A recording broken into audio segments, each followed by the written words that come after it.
नमस्ते दोस्तों, स्वागत है आपका हमारे चैनल हिस्ट्री अनवेल्ड पर।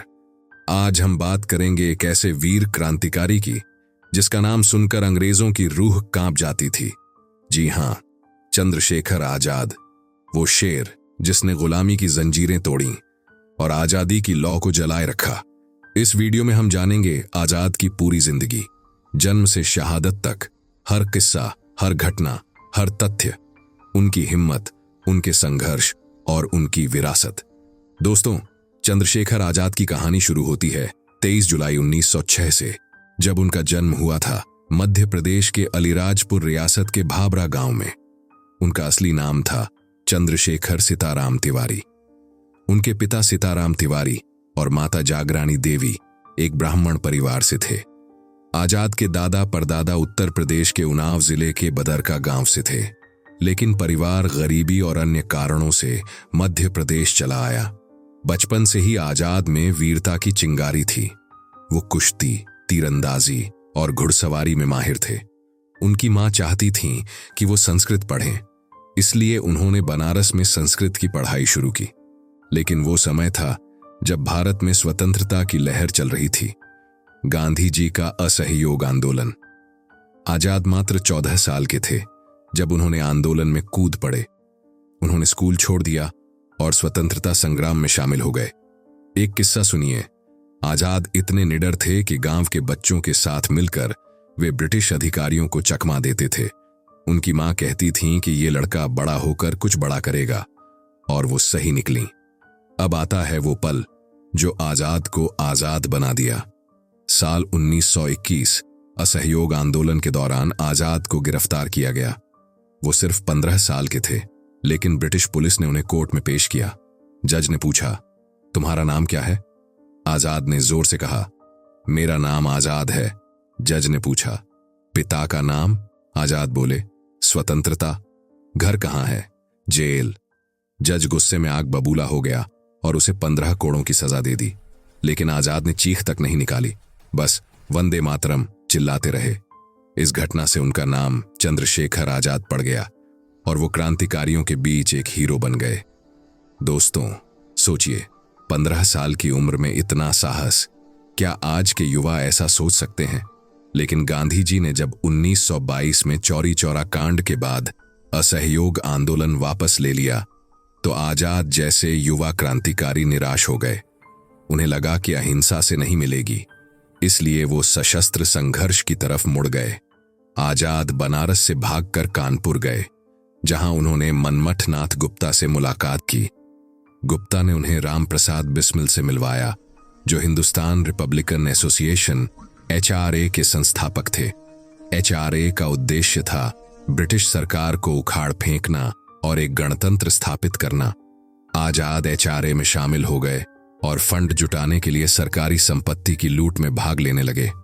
उनका पहला बड़ा किस्सा था 1925 का काकोरी कांड। HRA को हथियार खरीदने के लिए पैसे चाहिए थे, तो उन्होंने सहारनपुर से लखनऊ जा रही ट्रेन को काकोरी स्टेशन के पास रोका और सरकारी खजाना लूट लिया।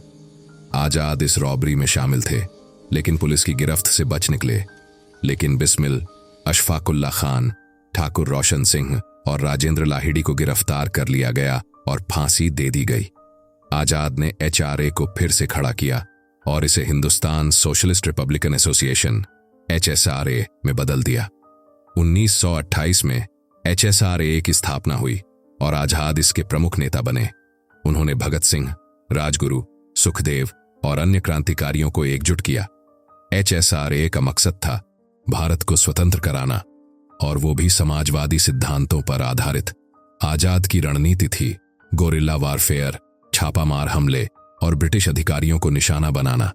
एक बड़ा किस्सा, 1928 में लाला लाजपत राय की मौत का बदला। लाला जी साइमन कमीशन के खिलाफ प्रदर्शन में घायल होकर मर गए। आजाद और उनके साथियों ने फैसला किया कि इसका बदला लेंगे। 17 दिसंबर 1928 को लाहौर में उन्होंने असिस्टेंट सुपरिंटेंडेंट JP सैंडर्स की हत्या कर दी। आजाद ने चंदन सिंह नाम के कांस्टेबल को गोली मारी, जो भागते हुए भगत सिंह और राजगुरु का पीछा कर रहा था। इस घटना से पूरे भारत में सनसनी फैल गई।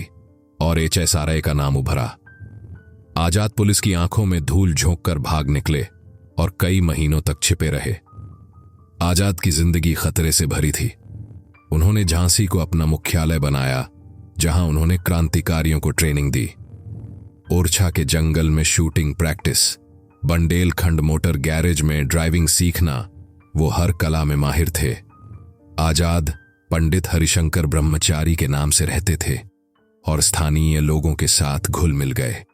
वो बच्चों को पढ़ाते थे और लोकल लोगों की मदद करते थे। एक और रोमांचक किस्सा, 1929 में दिल्ली में वायसराय की ट्रेन को बम से उड़ाने की कोशिश। आजाद HSRA के सदस्यों के साथ शामिल थे, लेकिन प्लान कामयाब नहीं हुआ। पुलिस ने भारी इनाम घोषित किया, आजाद पर 30,000 रुपए का इनाम, लेकिन वो कभी नहीं पकड़े गए। अब आता है आजाद की जिंदगी का सबसे ट्रेजिक और हीरोइक चैप्टर, उनकी शहादत। 27 फरवरी 1931 को इलाहाबाद के अल्फ्रेड पार्क, अब आजाद पार्क में, एक मुखबिर की सूचना पर पुलिस ने उन्हें घेर लिया। आजाद के साथ प्रेम किशन खन्ना थे, लेकिन आजाद ने उन्हें बचाया और अकेले ही लड़ाई लड़ी। ब्रिटिश पुलिस के 80 से ज्यादा सिपाही थे, लेकिन आजाद ने 40 मिनट तक गोलियां चलाईं। उन्होंने 3 पुलिस वालों को मार गिराया और कई को घायल किया। जब गोलियां खत्म हुईं, तो उन्होंने अपनी आखिरी गोली खुद पर चलाई। जिंदा पकड़े जाने से बेहतर मौत। उनकी मौत की खबर से पूरा भारत सदमे में था और ब्रिटिश सरकार डर गई। आजाद की लाश को ब्रिटिशों ने छिपाने की कोशिश की, लेकिन लोगों ने उनका अंतिम संस्कार किया।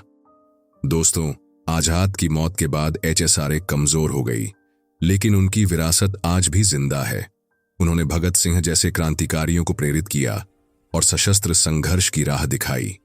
आज मध्य प्रदेश में भाबरा गांव को चंद्रशेखर आजाद नगर नाम दिया गया है और इलाहाबाद का पार्क उनके नाम पर है। उनकी याद में स्कूल, रोड और स्मारक बने हैं।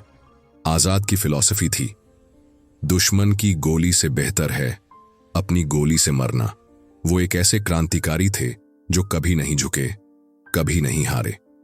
उनकी जिंदगी हमें सिखाती है कि आजादी के लिए कितना बड़ा बलिदान चाहिए। आजाद बहुत सख्त थे, वो शाकाहारी थे, कभी शराब नहीं पीते थे और अपनी टीम को हमेशा अनुशासित रखते थे। उन्होंने कभी शादी नहीं की, क्योंकि वो कहते थे कि उनकी दुल्हन तो आजादी है।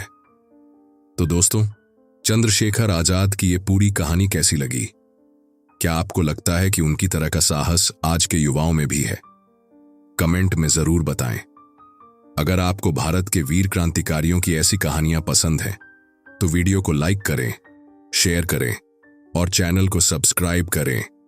बेल आइकन दबाएं ताकि अगली कहानी आप तक तुरंत पहुंचे।